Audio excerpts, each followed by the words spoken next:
नमस्कार मंडळी, तुमचं पुन्हा एकदा स्वागत आहे माझ्या व्लॉगमध्ये।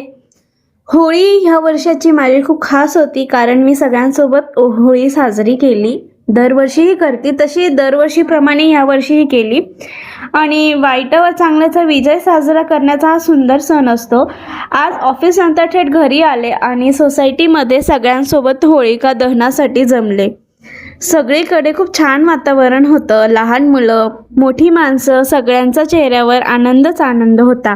होळी पेटवताना मनात एकच प्रार्थना केली, आपल्या आयुष्यातील सगळ्या वाईट गोष्टी, नकारात्मक विचार आणि अग्नीत जळू दे आणि नवीन सुरुवात हो। ही आम्ही सगळ्यांनी होळीची प्रदक्षिणा घातली, त्यानंतर नारळ अर्पण करून, प्रसाद अर्पण करून ही प्रार्थना केली। सर्वांसोबत होळी ही साजरी केली। लहान मुलं, वयोवृद्ध, काका वगैरे, मावशी, सगळे शेजारी पाजारी कॉलनीतले लोक। त्यानंतर सुवासिनींनी एकमेकींना हळदी कुंकू केले आणि त्यांनाही खूप छान वाटलं की आपली परंपरा, आपली संस्कृती आपण ही जपतोय। महाराष्ट्रीयन संस्कृती आहे ही।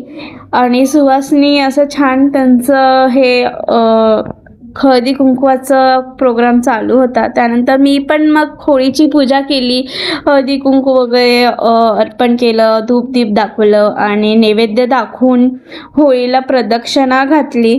त्यानंतर होळीला एक प्रार्थना केली देवाला की जसं की होळी मानलं जातं की असं म्हणतात की जो भक्त प्रल्हाद होता हा श्री विष्णूंचा भक्त होता। त्याला जेव्हा होळिकाने भस्म करण्याची प्रयत्न केले तेव्हा ती स्वतः जळली। तसंच आपणही असे आपण चांगले कर्म केले ते देवी आपल्याला वाचवतो।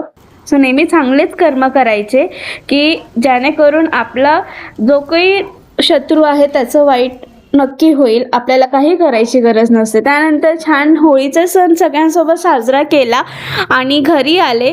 आई मस्त पुरणपोळी बनवत होते, आईला मी मदत केली छोटीशी अशी की भजे बनवले आणि सगळ्यांसोबत परिवारासोबत पुरणाच्या पोळीचं जेवण केलं आणि छान असं टेस्टी जेवण करून मला खूप छान वाटलं की आज परिवारासोबत मी हा होळीचा सण मी साजरा केला। आणि हॅपी होळी सगळ्यांना, सगळ्यांनी सेफ राहा। हॅपी होळी।